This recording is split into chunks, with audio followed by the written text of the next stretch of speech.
Hello, everybody. It's T-Paw here at Tadpole Superhero. For a second, I forgot the name of my channel. That was a good one. And today we're playing. Blah, blah. I can't even talk today.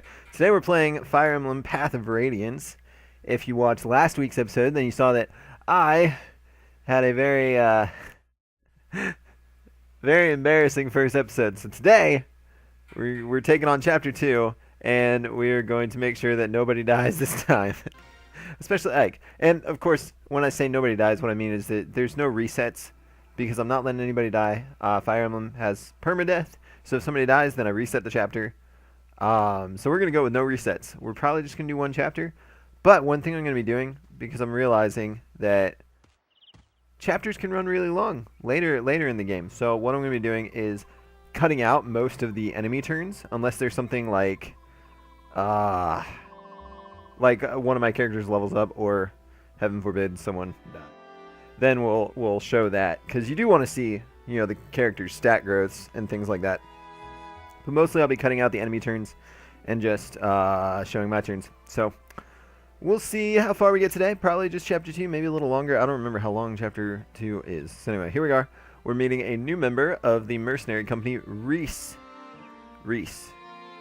How would you pronounce that? Let me know in the comments how you would pronounce that. I say Reese. So anyway, here we go.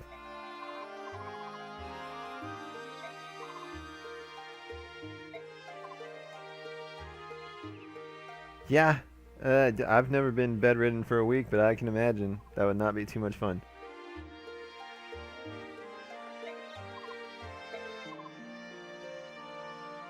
No, no death. No death, Reese. Nobody's dying today.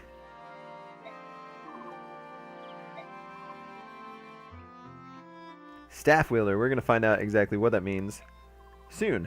Maybe this chapter. Maybe it's the next chapter.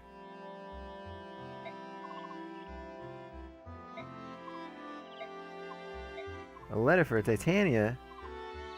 Oh. Yeah, this isn't going to go so well, guys. Not a thank you letter.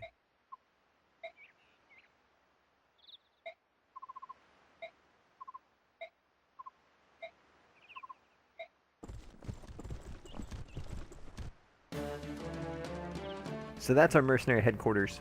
This is where you just saw him run into.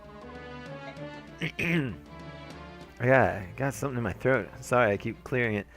Okay. And there's our buddy Ike, who he already died once, but he came back. As we've learned, death is not permanent when you have a reset button. Mist and okay, so we met Mist. Mist is Ike's little sister. She's pretty young. She's been kidnapped along with Rolf, which is another young member of the company. They were just collecting flowers. Why you people gotta kidnap the kids? Think of the children.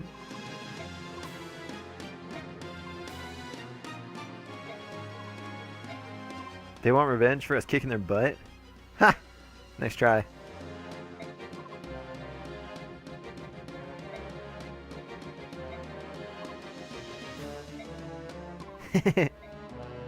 Yeah, Reese. Okay, so Reese is coming with us, so we'll find out what stabs are all about in this episode. Run, people, run!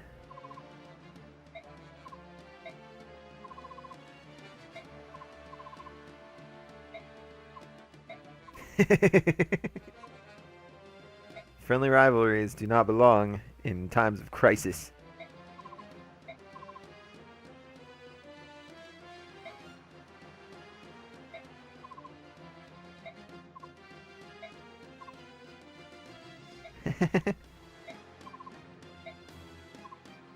Oh, Boyd. Boyd's the comic relief, at least early in the game. Okay, it is this chapter. This is where I thought we were going. I haven't completely forgotten this game. Oh, look, more bandits. Oh, gosh. That's a heck of a name. He's a real cutie, too. Ikanaw. Ikanaw. Oh, it's kind of like Macaw from Majora's Mask. Ikanaw. I was not. You know, names ends with an AU.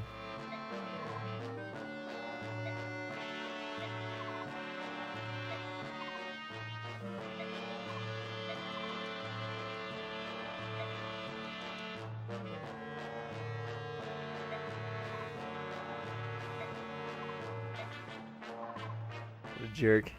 Oh, bring it. Nobody's dying today except for your guys. We ain't dying today. Yes, so staff wielders are our healers. So Reese can't fight, but he can heal people, which is invaluable.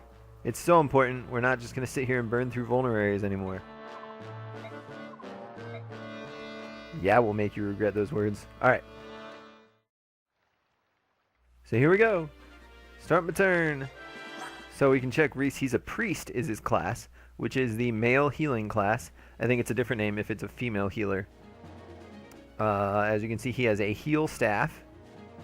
Restores 10 HP plus the wielders magic power. So you can see his magic power right here is 10. So you can heal 20 points of hit points. His priest band. You know what? I guess I'll talk about those in this episode. So every character, if you've beaten the game once, then whenever you start a new game, all your characters, except for, I don't think Ike has one. Okay, Ike doesn't have one. But like Oscar has a paladin band. Boyd has a fighter band. As you can see, they all have different bands. Boyd has a fighter band, and he's a fighter. One of these things do is they're class dependent, and you can give them to any character. And what it does is it influences their stat growth. So, like the fighter band gives you stat growth similar to a fighter or a warrior, which is the upgraded class of Boyd. What that means is I think that would be strength and probably hit points would grow faster if somebody has this equipped. Paladin band would probably be, I'd say probably strength and skill. I don't actually know because it doesn't tell you. But so Reese has a priest band, so that would increase magic power. And probably, I think they all give you a boost in terms of stat growth to 2 stats. It doesn't tell you, but you can mix and match them. So you can, since if you've played the game before, then you know the characters, you know how their stat growth was before, and you can say, oh, this character, I really like using them, but they had pretty low strength. You could give them the fighter band from Boyd, and then they'd gain strength faster. So anyway, let's jump into the battle. I don't know how much I'm actually going to mix and match my bands, but let's see. So everybody's pretty equal level, except, oh, Boyd's level 2. Forgot about that. Okay, so we should probably get Boyd leveled up a bit here. And we got some defensive cover we can use for these thickets. If you look in the top left corner of the screen, it shows the type of terrain that you're selecting. So this is a rock. You can also see little stats. So Avo is a void, Def is defense, and MDF is magic defense. What this means is if you're on the plane, there are no boosts to any of your stats. It's just neutral territory. If you go into a thicket, it boosts your avoid by 10%, which means any enemy will have a 10% less deducted from their hit percent, and then increase your defense by 1, which means you'll take 1 less damage if you're hit. So it's good to pay attention to that when you're looking around and learning the different types of terrain, which I think in this one there's just thickets. Just thickets. Okay, oh, there's a heal hedge. This is cool. You can see it's slightly glowing. I don't know how well you can see that on here. But it's got a little green glowing to it. What it means is that if you're standing on there, it gives you all the defensive boosts of a thicket, but it also restores a little bit of HP each turn if you're standing in it. So those are helpful to pay attention to. Lots of strategy in this game. So if we remember the weapon triangle, we've got a sword wielder up here. We've got an axe wielder over here.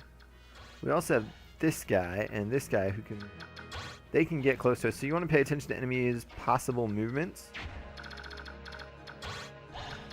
Like I want Boyd to attack this guy, but then it leaves him open to these two, and there's a sword wielder. Boyd uses an axe. That might not be the best idea. But Oscar with his lance can just wreck this sword user. Sort of wreck. He can't attack fast enough yet.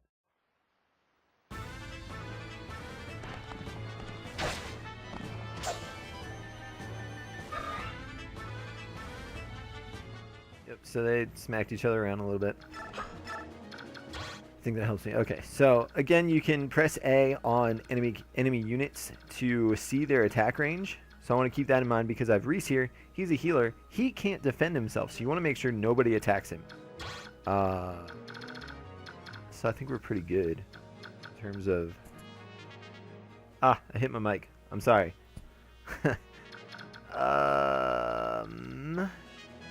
Okay. Should be good. And you can also press... Is there a button? Okay, that's different. Never mind. I thought there was a button that would just toggle the entire enemy army's attack range on and off, but I think that's just in Fire Emblem Awakening, so it's not in this game. Okay, so let's move Void into attack range, but not actually. Ike, you're just gonna... I got a little cutscene. Oh, we're gonna meet Rolf. There's Rolf. See, he's a little kid too.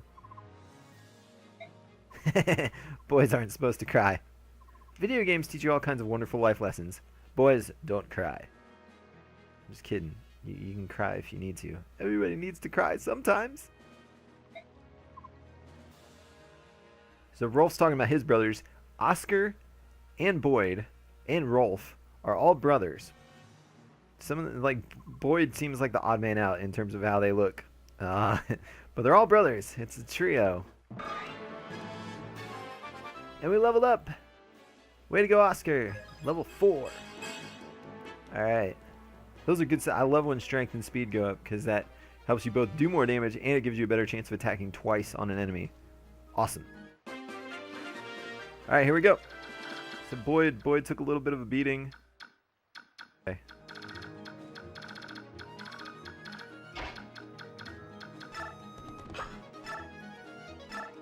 We'll go and once again just let Oscar tear through the sword user. Especially now that he leveled up and he can do even more damage.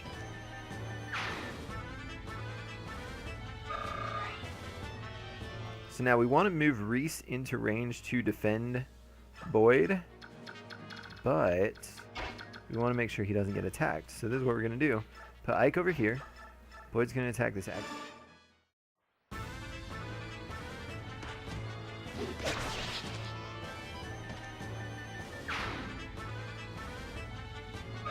And then we'll move Reese in to heal him, and he should be clear enemy attacks.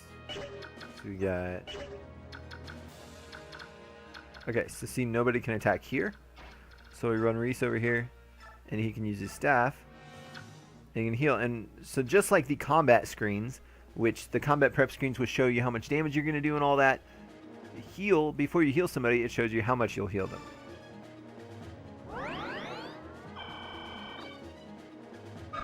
Which is, we already checked, Reese can heal 20 hit points in one heal because he's got a ridiculously high magic stat, which is awesome. And Boyd leveled up. Just getting level ups all over the place. HP and strength. That is what fighters get a lot of the time. Hit points and strength. And we're back. Okay. Titania. Wait. Okay, let's figure this out. So, Titania left first.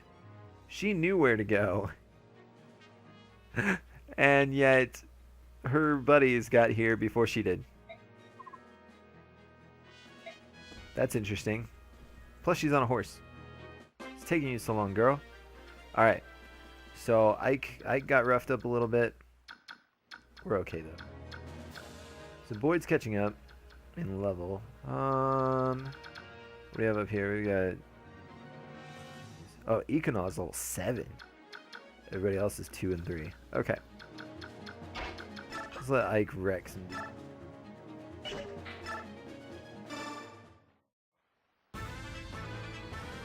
So again, the different weapon types, generally there's like iron, steel. Iron is usually your weakest weapon. Until later games when they had an even weaker version, I think bronze. But iron's your weaker weapon. Steel swords. Steel of any weapon does more damage, but it's also heavier, so you're less likely to be able to attack twice. And so on. There's also silver, which is the high grade stuff, which I think is actually lighter than steel weapons. And does more damage, so it's like a nice blend of iron and steel, but stronger than both. If that makes sense. So again, since Titania is over-leveled compared to everybody else, we're leaving her out of the action early on. Okay, so the enemies didn't even move at all. That was boring. Alright. We need to close the distance. So like, okay, I'm gonna put Oscar on this heal hedge, and you'll see on the next turn, he's gonna recover some of his health.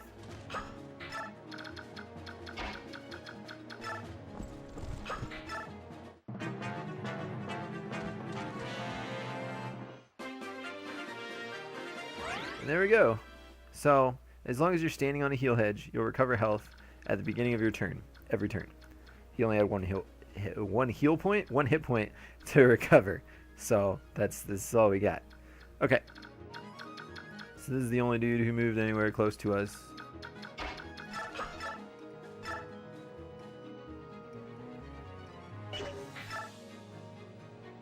Either way, I can't take him out in one hit unless I get a critical hit. So let's go for the double hit. As for critical hits, we did get one in episode 1. Critical hits do triple damage. This is awesome. So whenever you get a crit, it's a field day. It's awesome. It's fantastic. So you do a ton more damage. I want to point something out. Maybe. Let me check. Never mind. I don't know. Most of the bosses don't actually move, but I don't know if it shows their movement range even if they can't move. Econaut probably won't move because he's the boss. Oh, and as you can see in this mission, so the last mission, our objective was to seize the enemy territory, seize the objective. In this mission, as you can see at the top left, underneath the plane icon, you can see clear. That's our objective, and it's rout, which means we have to rout the enemy.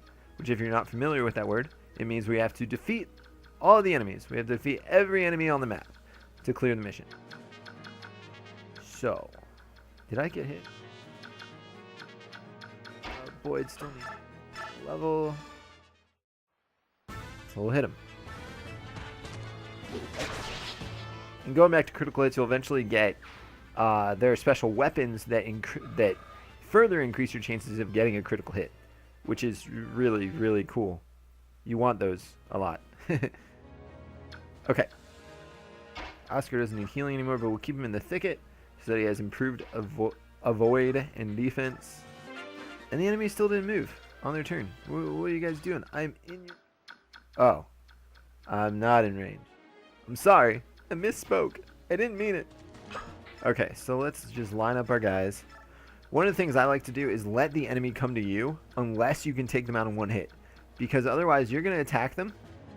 And if you can't take them out in one turn, then they'll be wounded. But say they hit you during that exchange. Then on their turn, they can hit you again. So you'll take twice as much damage than you would if you just wait, let them attack you, and then you finish them off. So that's just like in the first mission. Sometimes it's better to let the enemy attack you. Just being aware of the circumstances of the battle. And since my characters are relatively equal to theirs in strength, I mean, we're a little stronger, but in terms of level, it's not a big difference.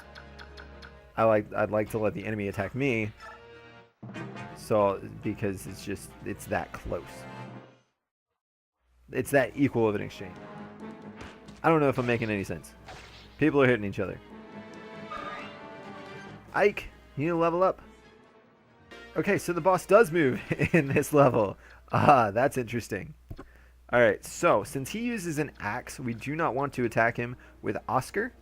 Luckily, we've got a little sword wielder here that Oscar can finish. So again, this guy attacked first. I waited for him. Ike couldn't finish him off in one exchange. So basically what I'm saying is, since I let him attack first, now Ike can finish him in one hit. And so Ike only gets hit once. As opposed to me attacking him, us both getting hurt, and then on his turn he attacks me, and he hits me again, and then I kill him. I hope I'm making sense. Okay. Let's see how tough this dude is. Oh. Oh gosh. So as you can see, like with steel weapons, since they're heavier, it lowers Boyd's speed enough that Ichanaw can attack twice using a steel axe. Okay, let's have Oscar.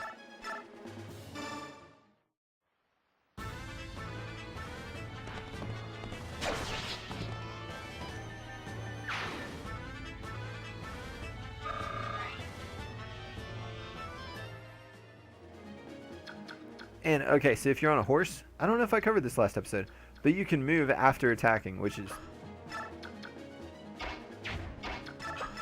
see what I can do. Okay.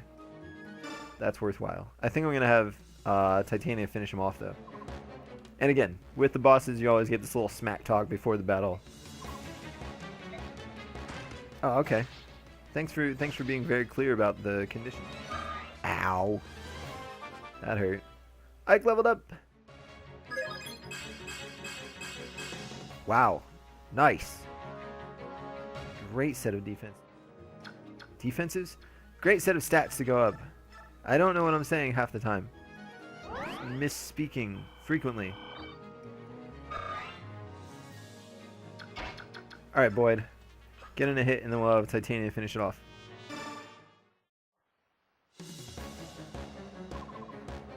Okay, and since he talked to Ike and they had a unique exchange, which means Ike spoke, so he also has a canned line for other characters. You'll see this with a lot of bosses and some special enemies, is that they have a variation of lines depending on who they're talking to. So that's just sort of his canned line where he goes, "Graw, we won't lose." He's totally wrong, though. Of course he's going to. I don't know where he gets his intel, because he's totally getting his butt kicked right now.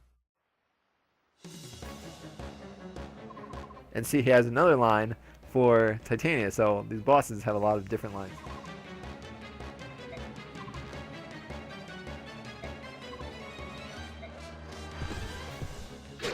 Boom. Yeah, your butt kicked, buddy. You're even worse than a mercenary. You just run around and kidnap children and wreck villages. Come on, man. Okay, so we defeated all the enemies, and that wins us the mission. And I think we're gonna end at the end of this cutscene. This is a shorter episode than last week, but if I go into the next chapter, then it's probably gonna be longer than last week. There you go, Boyd. You're right. We won because we're better. Up. The ends do not justify the means.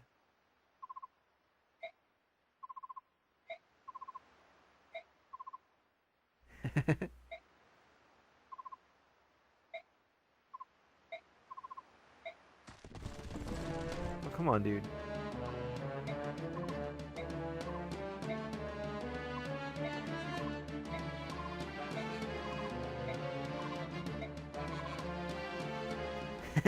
Stop crying. Boys don't cry. Buck up. That is a phrase I haven't heard for a while. I like that one, though.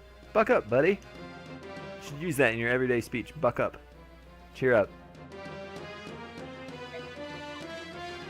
Oh, he's a cutie, too. Look at all these bandits. They're so attractive.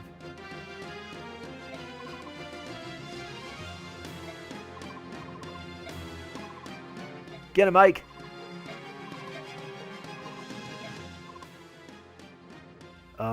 I remember what happens here.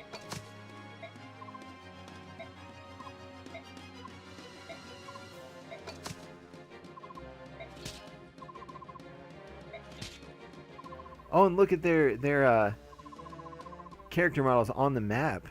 They did put down their weapons. If you rewind really quick, like back like 20 seconds, they have their weapons and then they put them down. That's a cool little detail. I didn't notice that. Oh, what a jerk. What just happened? He's dead, but how? Oh, poor Rolf.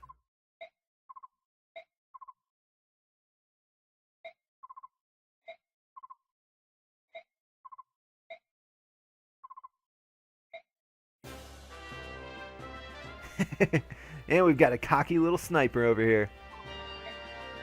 That voice.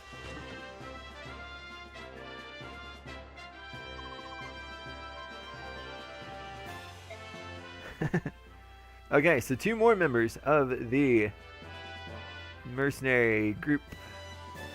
It's called the mercenaries. It's tough running with a bunch of armor on. Titania has it easy. She's got a horse. Okay, so that's what took Titania so long, is she went to get reinforcements. Gatry's a lot of fun.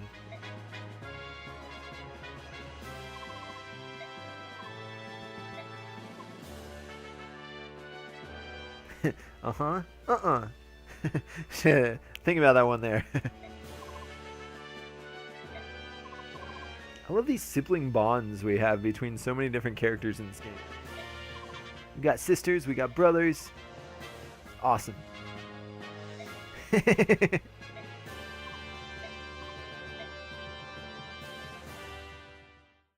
that end the chapter? Yes. Okay.